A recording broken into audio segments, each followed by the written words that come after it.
পাশাপাশি দুটো ছবি। ছবি কখনো মিথ্যে বলে না। এটা 2023-এর মে মাসের ছবি, আর এই ছবিটা রবিবারের। 2023-এর এই দৃশ্য সিএম ভিজিল্যান্সের। সিএম ভিজিল্যান্স রাজস্থান থেকে গ্রেপ্তার করেছিল এই লোকটাকে। এই লোকটি কে, কোথায়, কিভাবে বিখ্যাত, আসুন জেনে নেওয়া যাক। এই লোকটির নাম রাজেশ যোশী। আইএএস শেওয়ালি দেবী শর্মার কথা নিশ্চয়ই মনে আছে সবার। এই শেওয়ালি দেবী শর্মার জামাতা রাজেশ SCERT এর 105 কোটি টাকা কেলেঙ্কারি করে অসম ছেড়ে পালিয়েছিল। শেওয়ালি দেবী শর্মার দুই জামাতা রাজেশ যোশী এবং অজিত পাল সিং। সিএম ভিজিল্যান্স রাজস্থানের একটি হোটেলে অভিযান চালিয়ে গ্রেপ্তার করেছিল এদের। এই লোকটির নাম অনুপ শইকিয়া। সেই SCERT কেলেঙ্কারির সঙ্গে জড়িত থাকার অভিযোগে গ্রেপ্তার হয়েছিলেন অনুপও। কোর্টে সেই মামলায় চার্জশিটও দাখিল করেছিল সিএম ভিজিল্যান্স। মামলায় জড়িয়ে পড়ার অনেকদিন জেল খাটতে হয়েছিল শেওয়ালি দেবী শর্মা, রাজেশ যোশী এবং অনুপ শইকিয়াকে। তখন বিজেপি হ্যান্ডকাপ পরিয়ে এদের গ্রেপ্তার করেছিল এবং এখন সেই বিজেপি এদের গামছা পরিয়ে অভ্যর্থনা জানাচ্ছে। প্রতারকদের নিজেদের দলে সামিল করছে বিজেপি। রবিবার দলে যোগ দেওয়া নতুন সদস্যদের নিয়ে কি বলেছিলেন প্রদেশ বিজেপি সভাপতি, শুনুন।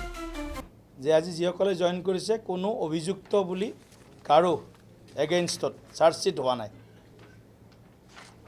যদি চাৰ্জশ্বিটেড হ'লহেঁতেন তেতিয়াহ'লে বিষয়টো বেলেগ ধৰণে চিন্তা কৰিলোহেঁতেন।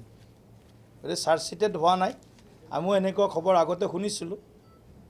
গতিকে কংগ্ৰেছ দলত এইবিলাক কৰিলে বহুত এৱাৰ্ডো পাই আছিলে, ৰিৱাৰ্ডো পাই আছিলে। বিজেপিত কোনোবাই যদি এনেকুৱা ধৰণৰ কৰিব খোজে, এৱাৰ্ড ৰিৱাৰ্ডটো নাপায়ে, বিজেপিত তেওঁলোকৰ স্থানো লাহে লাহে নাইকিয়া হ'ব। কোনোবাই যদি এনেকুৱা আৰু বিজেপিত অহাৰ পিছত কোনোবাই কিবা এনেকুৱা মনত ভাবে। কিভাবে বদলে যায় মানুষের ভাগ্য, তার প্রমাণ রাজেশ যোশী, অনুপ শইকিয়া। তখনকার অভিযুক্ত রাজেশ অনুপ আগামীতে হয়ে উঠবেন বিজেপি নেতা। বারে দুনিয়া, বারে রাজনীতি। রবিবার ছিল কংগ্রেস বিজেপির এক যোগদান সভা। অনেকেই এদিন গেরুয়া শিবিরে যোগ দেন আনুষ্ঠানিকভাবে। রাজেশ অনুপ মাত্র দুটো উদাহরণ। আরও কত রাজেশ অনুপ লুকিয়ে আছেন গেরুয়া দলের এই ভিড়ে কে জানে।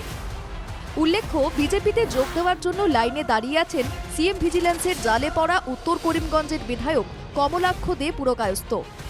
যে সিএম ভিজিল্যান্স ধাওয়া করেছিল কমলাক্ষকে, সেই মুখ্যমন্ত্রীর পৃষ্ঠপোষকতায় গেরুয়া শিবিরের হাত ধরছেন তিনি। Bureau report, NKTV Bangla.